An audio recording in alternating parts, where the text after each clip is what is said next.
I'm going to take you way back.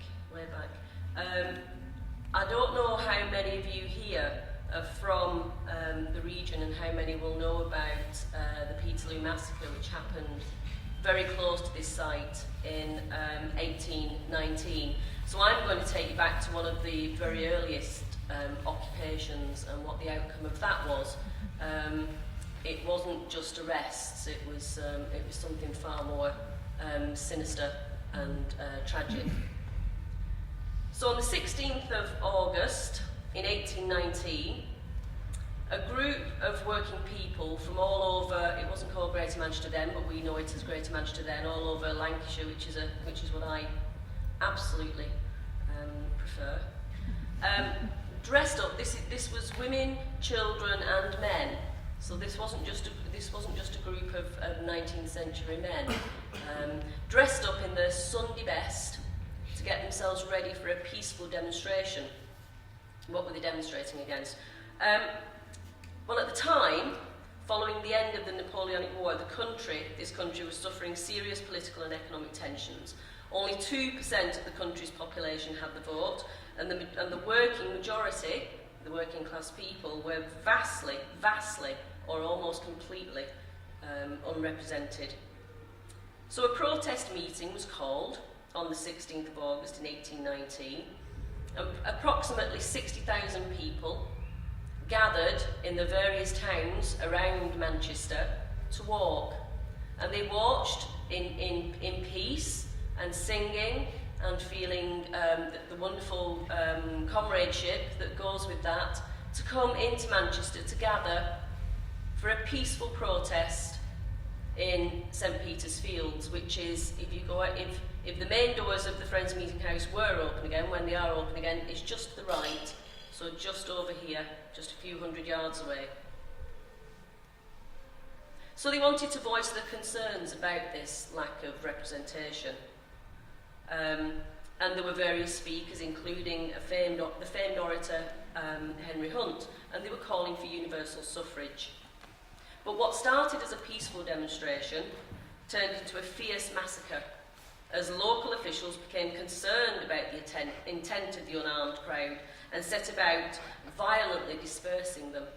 They weren't just moved off, as we saw Sam moved off with holding under your arms and taking you off and doing the wonderful floppy thing that you will be aware of if you're a non-violent direct activist.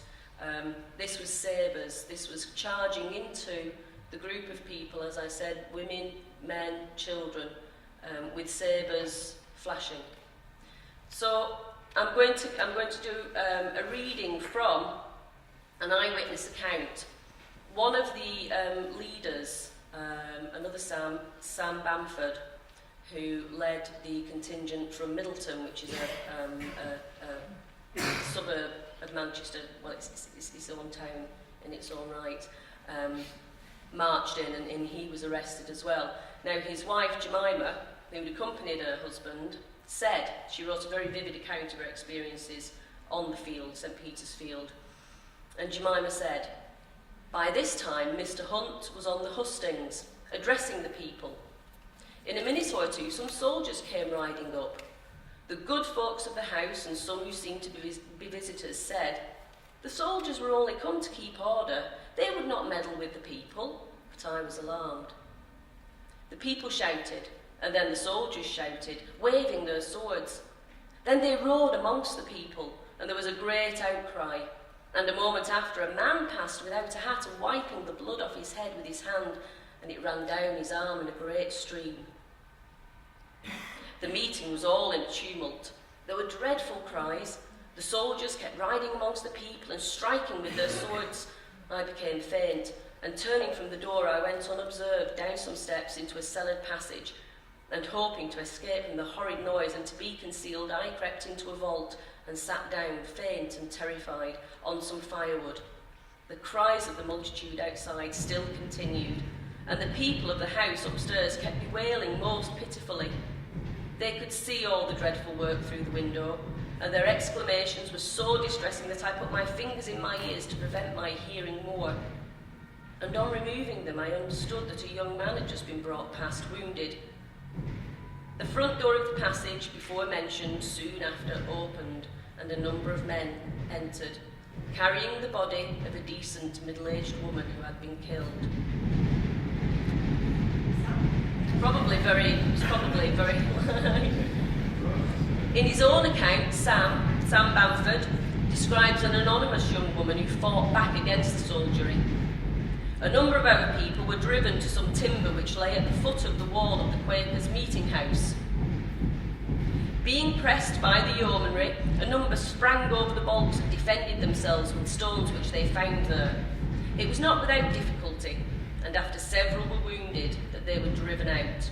A heroine, a young married woman of our party, with her face all bloody, her hair streaming about her, her bonnet hanging by the string, and her apron weighted with stones, kept her assailant at bay until she fell backwards and was near being taken.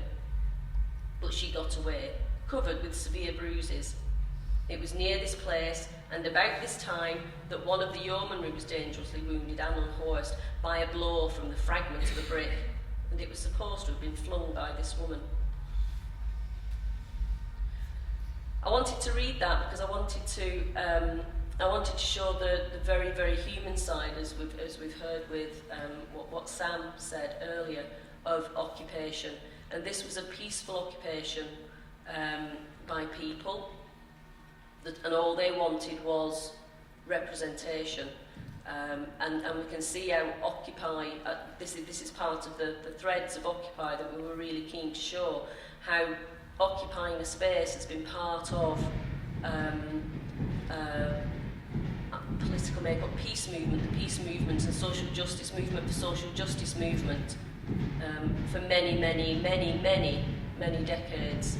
And I thought that it was very, very important to talk about the Peterloo Massacre and what happened there, because this is the Peace History Conference and because of where we are. Thank you.